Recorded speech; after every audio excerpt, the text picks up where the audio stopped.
जय भीम दोस्तों।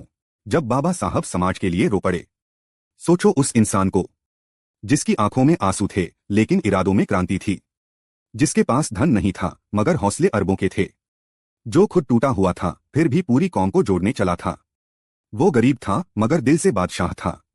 वही थे हमारे बाबा साहब डॉक्टर भीमराव अंबेडकर। कभी कभी इतिहास में ऐसे पल आते हैं जब कोई इंसान अकेला खड़ा होकर पूरी व्यवस्था को चुनौती दे देता है।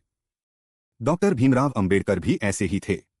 एक दिन बाबा साहब देर रात तक पढ़ रहे थे। कमरे में एक पुरानी लालटेन जल रही थी, किताबें बिखरी पड़ी थीं और उनकी आंखों में थकान के साथ साथ एक गहरा दर्द भी था। अचानक उनकी आंखों से आंसू टपक पड़े।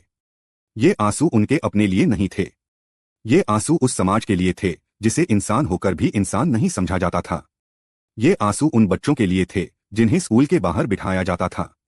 ये आंसू उन माँओं के लिए थे जिनके हाथ का पानी पीने से लोग डरते थे। बाबा साहब गरीब थे, उनके पास अच्छे कपड़े नहीं थे, ढंग के जूते नहीं थे, कभी कभी पेट भरने को खाना भी नहीं होता था। लेकिन उनका दिल इतना बड़ा था कि उसमें पूरा शोषित समाज समा जाता था। वे खुद से कहते थे, अगर मैं पढ़ लिख गया तो सिर्फ अपनी किस्मत नहीं बदलूंगा, मैं करोड़ों लोगों की किस्मत बदलूंगा।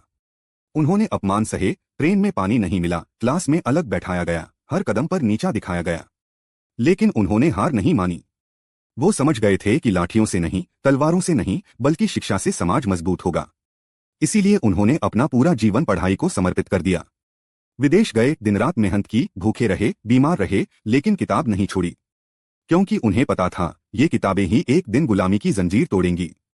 जब वो संविधान बना रहे थे तो उनकी उंगलियां कांपती थीं, शरीर बीमार था, लेकिन दिमाग में सिर्फ एक ही बात थी, अब किसी के साथ अन्याय नहीं होना चाहिए।